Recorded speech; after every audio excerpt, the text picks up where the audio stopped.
Bueno, la herramienta es un esfuerzo de FENALPER, hace 2 años la hizo.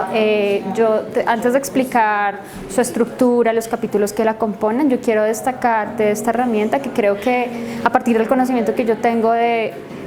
otro tipo de cartillas, otro tipo de documentos, otro tipo de materiales dispuestos un poco para transmitir esta información, creo que es la primera que logra, uno, pensar en absolutamente todos los tipos de situaciones de los municipios de todas las categorías en Colombia, ¿sí? Porque muchas veces se habla desde un lugar muy central y se dice, bueno, la ruta es ir a estas entidades y resulta que en muchos municipios estas entidades no están, ¿sí? Entonces creo que por un lado destaco esa relevancia de la cartilla 2, que permite de una forma muy pedagógica, casi como una metodología, como un rompecabezas, contar con absolutamente todas las herramientas con las que debe contar un funcionario público, porque además yo rescataría su funcionalidad no solamente para los personeros municipales, sino en general para cualquier funcionario público, en el sentido de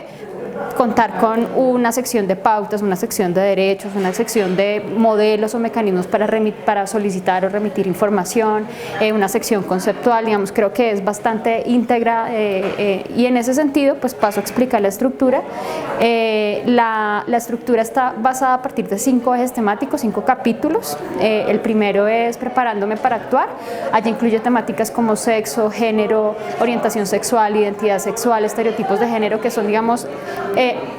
conocimientos básicos, muy básicos, herramientas básicas que necesita cualquier tipo de funcionario y funcionaria pública, incluyendo los personeros municipales, antes de cumplir sus funciones, ¿sí? Y esto es relevante porque a partir del trabajo y el conocimiento que yo tengo, he identificado que uno de los obstáculos más fuertes y más grandes que hay en estos temas es la persistencia de estereotipos de género, ¿sí? Es algo finalmente social y cultural que los funcionarios y las funcionarias tienen muy internalizado y que impactan de manera negativa su función. Entonces, por eso la relevancia de este primer capítulo. Además de estos conceptos que mencioné, otros conceptos básicos son la articulación, la importancia de la articulación de las entidades en los municipios. Entonces, este capítulo hace una insistencia en conocer las otras entidades, tener directorios disponibles, asistir a las reuniones y digamos esto funciona también en clave de medidas de prevención. Entonces el primer capítulo, Preparándome para actuar. El segundo es Violencia contra las mujeres, que yo creo que hace más énfasis en violencia por fuera del conflicto armado y toca temas básicos como la definición de violencia, las modalidades de violencia, los ámbitos donde ocurre y finalmente las rutas que dispone la legislación colombiana para que una mujer pueda enfrentar un hecho de violencia, que básicamente son 4 medidas de protección, acceso a la justicia, atención en salud y medidas de atención. Esas son las 4, digamos, rutas básicas. El capítulo tercero es Violencia contra las mujeres, violencia sexual contra las mujeres en contextos de conflicto armado. Allí lo que trae es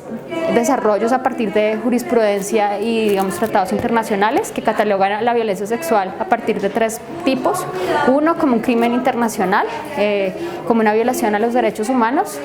y como un fenómeno que afecta a la paz internacional. A partir de estos 3 marcos, ese capítulo desarrolla 3 rutas especiales que están dispuestas para las mujeres que son víctimas de violencia sexual en conflicto armado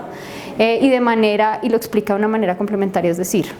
las 4 rutas mencionadas en el capítulo 2 aplican también, pero adicionalmente están estas 3. Ese es el capítulo tercero.